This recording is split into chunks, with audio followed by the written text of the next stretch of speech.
Salut tout le monde, j'espère que vous allez bien. Bienvenue dans une vidéo un petit peu différente. Aujourd'hui, je vous embarque dans mon bureau, dans l'endroit où je travaille avec mon iPhone. On va parler un petit peu collection, mais c'est pas tout. Même si on va parler de mes choix de collection, je vais vous parler des prochains podcasts, des prochaines ouvertures et notamment cette ouverture magique. Voilà, vous connaissez cet item, cet objet, c'est un objet qui me tient à cœur, c'est un item qui me tient à cœur. Eh bien écoutez, si on détruit la barre de like, si on détruit la barre de pouce bleu et je l'espère les abonnements, j'ouvre ce pack exceptionnel, valeur actuelle plus de 1200 €. Je l'ouvre mercredi sur la chaîne. Donc forcément, je compte sur vous, je veux sentir qu'il y a de l'engouement et je vais aussi d'ailleurs vous expliquer dans cette vidéo finalement pourquoi j'ai décidé d'ouvrir cette boîte. Les amis, regardez tout ce que vous pouvez voir ici. Eh bien, ce sont les produits, les cartes, les items dont j'ai décidé de me séparer au profit d'autres items qui arriveront très prochainement. Tous ces items-là, toutes ces cartes incroyables, vous allez pouvoir les retrouver sur l'application Vogt ce lundi 1er mai à 19 h. La majorité des items seront à prix de départ 1 €. Donc regardez, je me sépare d'énormément de choses. Il y a pas mal là de boosters vigueur spectrale. Regardez, on a ça qui est lourd logiquement. On pèsera, on vérifiera. On a aussi du platine vainqueur suprême sous blister. On a du génération. On a de magnifiques cartes gradées. Je me sépare de quelques belles pièces. Alors bien sûr, certains diront, David, mais tu te sépares de ça? Non. Allez, j'en profite. Je vous embarque un petit peu dans mon setup. Voilà, hein, je ne vais pas me séparer de toutes mes cartes. Oh là là, non. Regardez, on a des magnifiques cartes signées par Monsieur Arita. Et d'ailleurs, c'est aussi le moment peut-être de vous montrer les prochaines cartes qui partent en gradation, à savoir ces deux cartes gradées, la fameuse Volcanic Island que j'ai ouvert et quelques très belles cartes. On a une boîte de rangement Tyrannobox ici, on connaît. Voilà, les protections, hein, Tyrannobox, c'est les protections que vous pouvez voir ici. Hop, voilà, aimantées, j'adore. C'est parfait, c'est parfait, c'est parfait. Pour être totalement honnête avec vous et transparent, eh bien le gala, ça m'a permis de réfléchir à ma manière de collectionner. J'ai vu tant de choses formidables.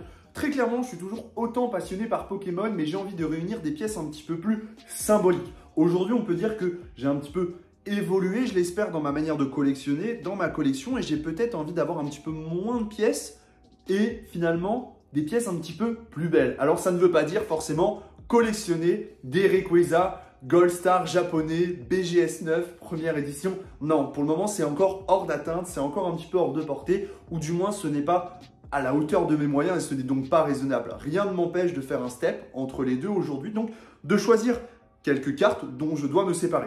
Je vous avoue que sur Pokémon, aujourd'hui, ce qui me concerne le plus sont un petit peu les cartes du genre les cartes signées, comme j'en ai aujourd'hui pas mal, par exemple, signées par Monsieur Arita. Ça, ce sont des pièces qui me parlent aujourd'hui, que j'aime beaucoup. J'aime aussi avoir un petit peu de scellé. Le scellé, par exemple, aujourd'hui, j'ai plus forcément envie de collectionner des ETB traditionnels, mais j'ai envie d'avoir des ETB Premium, des ETB Premium 25 ans, des ETB Premium Dracofeu. Ça, c'est le genre de produits Pokémon que j'ai envie de collectionner. Par exemple, je suis dans ma période Magic. Magic, j'ai des classeurs remplis de cartes qui ne sont pas forcément des cartes de collection. Je vais changer un peu de poignée, c'est un petit peu dur. Qui ne sont pas forcément des cartes de collection. Je vais me faire un deck pour continuer de jouer tranquillement à Magic. Et je pense que je vais me séparer de tout le reste au profit de récupérer certaines pièces de collection. Je ne vous cache pas que si j'ai décidé, il est où mon petit pack, d'ouvrir ce pack-là cette année et pourquoi pas plusieurs si je peux me le permettre, c'est pour essayer de récupérer différentes pièces du P9. Mais j'ai un objectif qui est de récupérer l'intégralité des bilans en all frame. Donc ça coûte assez cher. Pour vous donner un ordre d'idée, on est sur une carte qui vaut 1000 €. Donc forcément, eh bien, je dois faire des choix. J'ai été un petit peu plus dans le multi-TCG ces derniers temps et c'est vrai que c'est compliqué le multi-TCG tout simplement. Tout simplement parce qu'en fait, eh bien, qui dit multi-TCG dit beaucoup plus de moyens et je ne peux pas me permettre d'avoir tous les moyens. Donc clairement, je voudrais me concentrer sur Pokémon. Pokémon, ça reste mon objectif un petit peu numéro 1, on va dire. Je voudrais aussi me concentrer sur Magic. Magic, c'est mon jeu de cœur, j'y joue, je collectionne et j'adore ça, mais je dois faire des choix dans ce que j'ai décidé de collectionner. Et je voudrais aussi me concentrer sur Flesh and Blood, mais pas forcément, voilà. Vous voyez par exemple, je vous montre. Ici sur Flesh and Blood, voilà, j'ai les fables. Moi, ce que je veux aujourd'hui dans Flesh and Blood, c'est uniquement collectionner quelques cartes de collection. Je voudrais récupérer toutes les fables en gradé 10 si possible. Pour le moment, je les ai toutes, il m'en manque une, mais elles ne sont pas toutes gradées 10.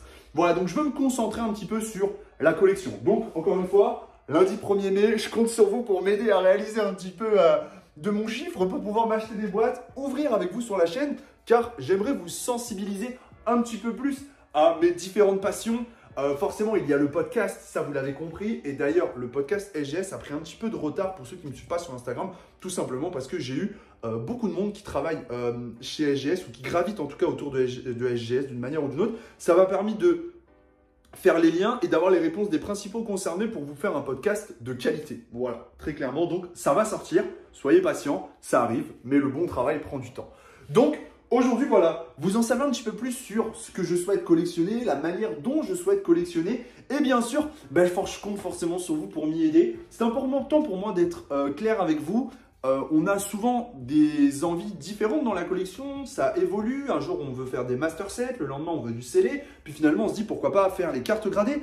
Voilà, on a tous des changements d'humeur, d'idées et on ne sait pas trop des fois où aller parce qu'on doit tous faire des choix. On n'a pas un budget limité, malheureusement. On aimerait tous l'avoir. Donc, voilà, je vais me séparer de ça. Ça ne m'empêche pas de garder plein de belles cartes que je vous garde encore un petit peu au chaud et que je vous montrerai un petit peu plus tard. Vous l'avez compris, Pokémon, cartes gradées. Actuellement sur Magic, il me faut un vrai deck de jeu et j'ai un objectif de récupérer tous les bilans de Hall Frame du 30e anniversaire, n'en déplaise à certains.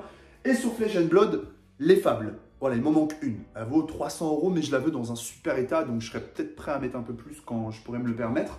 Donc, voilà, vous avez compris, je fais des choix. Les trucs dont je me sépare, c'est pas forcément ce dont j'ai envie de me séparer, mais je m'en sépare pour récupérer des choses que je préfère. Voilà, aujourd'hui vous l'avez compris aussi, ma chaîne YouTube c'est très important pour moi, j'y accorde beaucoup plus de temps, beaucoup plus d'intérêt. J'ai retrouvé un petit peu cette passion dans la création du contenu et peut-être un intérêt différent. Je suis beaucoup moins présent sur les ouvertures, tout simplement parce que les ouvertures on en voit tellement, j'ai envie d'essayer d'apporter quelque chose de nouveau.